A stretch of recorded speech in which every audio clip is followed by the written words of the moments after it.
Dans le monde de la voile, il y a un avant et un après Éric Tabarly.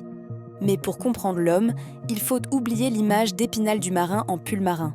Il faut voir l'ingénieur, le visionnaire, l'homme obsédé par une idée que tout le monde, à l'époque, jugeait totalement absurde, faire voler les bateaux. Pour Tabarly, l'eau n'était pas un allié. C'était un frein, une matière visqueuse qui emprisonne la coque et limite la vitesse. Il fallait s'en extraire. À la fin des années 70, Tabarly commence à s'entourer non pas de marins, mais d'ingénieurs de l'aéronautique, notamment venus de chez Dassault. Son objectif est de transposer la portance des ailes d'un avion sous la surface de l'océan. C'est la naissance de l'hydroptère. Le concept repose sur les foils, des ailes en carbone immergées qui, grâce à la vitesse, créent une force ascensionnelle capable de soulever des tonnes d'acier et de composite au-dessus des vagues. C'était une révolution que la communauté nautique regardait avec un mépris non dissimulé. Pour les puristes, un bateau devait rester dans l'eau. Pour Tabarly, il devait s'en libérer. Le défi technique était titanesque. À plus de 30 nœuds, les lois de la physique changent. L'eau ne se comporte plus comme un liquide, elle devient dure comme du béton. Chaque impact contre une vague est un choc d'une violence inouïe pour la structure. Les premières versions de l'hydroptère sont des laboratoires de souffrance.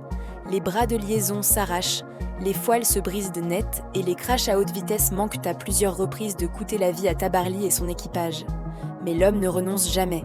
Il finance ses recherches avec ses propres fonds, essuie les moqueries des sponsors et continue de peaufiner ses plans, convaincu que l'avenir de la marine se trouve dans les airs.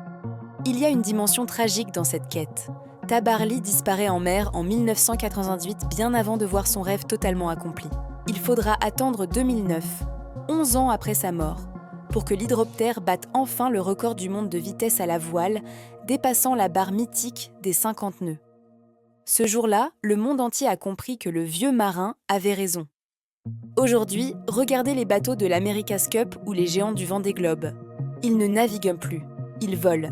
La technologie des foils, que Tabarly a portée à bout de bras contre vent et marée, est devenue la norme absolue.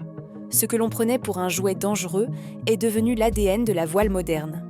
Le dossier de l'hydroptère est celui d'un pionnier qui a sacrifié sa tranquillité pour prouver que la limite n'est pas dans l'élément, mais dans notre conception de l'outil. L'hydroptère n'était pas qu'un bateau.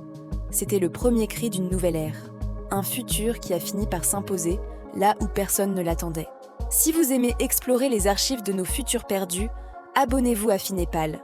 Un clic pour vous, un soutien immense pour faire vivre la mémoire de ces prouesses oubliées. Rejoignez-nous pour le prochain épisode et dites-moi en commentaire, Tabarly aurait-il imaginé que ces foils deviendraient la norme universelle ?